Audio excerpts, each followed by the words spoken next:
Good morning, good afternoon, good evening, and good day. It's Gord, your hurtin' hippie. How you all doing? Now, our regular today's weather. It is +1, feels like -3. It's absolutely gorgeous out here, and therein lays the rub. And that's why your hippie's got a migraine, and that's why you've seen the title already. That's why today it's a Q&A. For a couple of reasons. I haven't done a Q&A in a long time. Some of them just explode. People really ask a lot of questions. Some of them die and fizzle out. But usually they mean something. So please, throw your questions below. And they won't get answered below. They'll get acknowledged below. They'll get answered next week. How's that? Or maybe even answered this weekend if I get enough questions quick enough.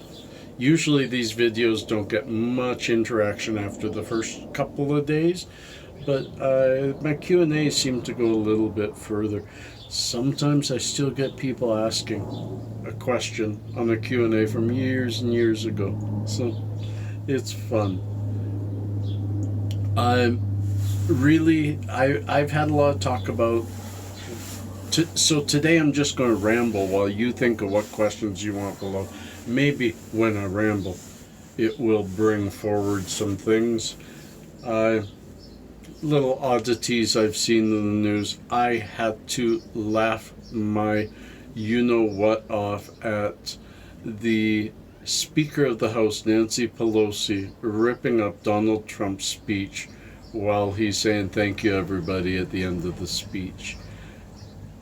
I don't think I've seen a person of that age act 6 years old on national, maybe international TV ever in my life. I don't think I've seen such a temper tantrum, such a childish display of they're not giving me my cookies, so I'm gonna rip up the cookies. I know, some of you might say, come on, that speech was not her cookies. That speech was given to by Donald Trump, and Donald Trump refused to shake her hand. Look at that handshake. She reached her hand out to shake his hand as he's turning away. He probably didn't even see it, and if he did snub her, oh well. People snub handshakes all the time. Ripping. It just seemed something not befitting somebody of office. If you're somebody in office, you should be above that.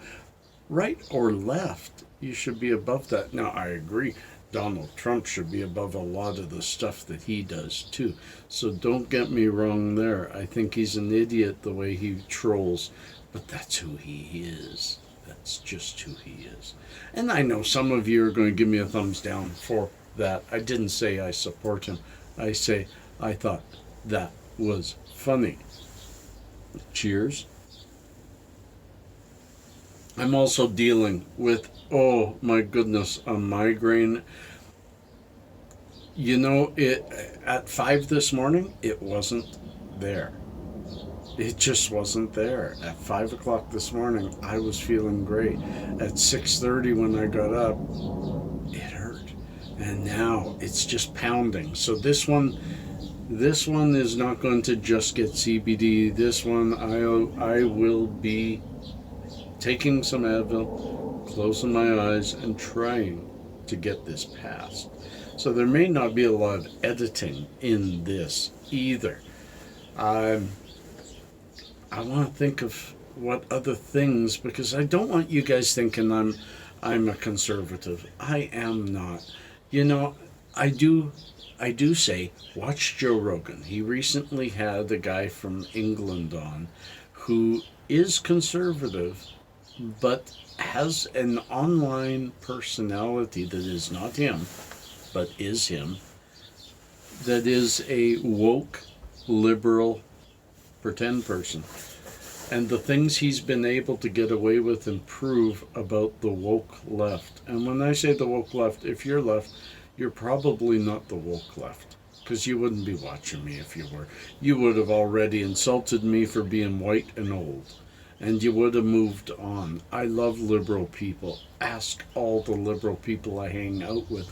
Most of my family is liberal, not all. And we all get along.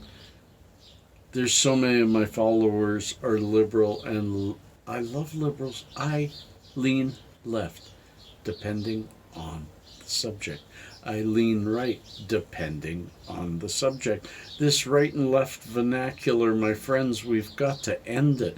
The left and the right both have to come together and say, we may not get along.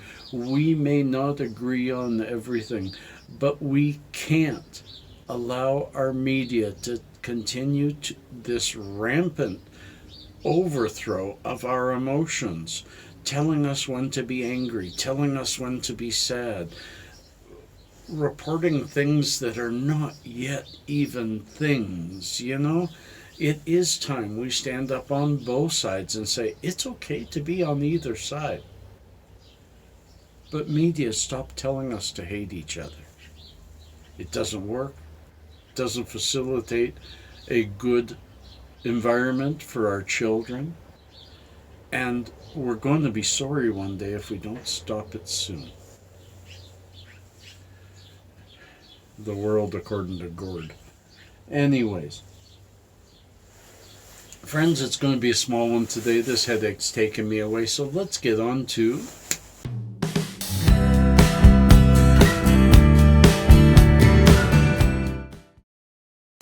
little known facts. New edition, this one. So, and I won't hit every single one, but this one is about chocolate. 100 little known facts about chocolate. Chocolate is one of my favorite things. Oh my goodness. I ate a whole bar last night. First chocolate bar I've eaten in probably 4 or 5 weeks. I love it. I just stay away from it. Number 1, we go back to Winston Churchill. At one point was in danger of a Nazi assassination by an exploding bar of chocolate. Aztecs used cacao seeds. Aztecs used the chocolate seeds as a form of currency. Kind of big deal. Montezuma II, an Aztec emperor, drank over 50 cups of chocolate daily. I wonder how big that person was. As well as milk, dark and white varieties, there is a rare 4th type of chocolate known as blonde. We're going to leave it there. Remember, friends, questions below, answers later. Peace and cheers, love and harmony.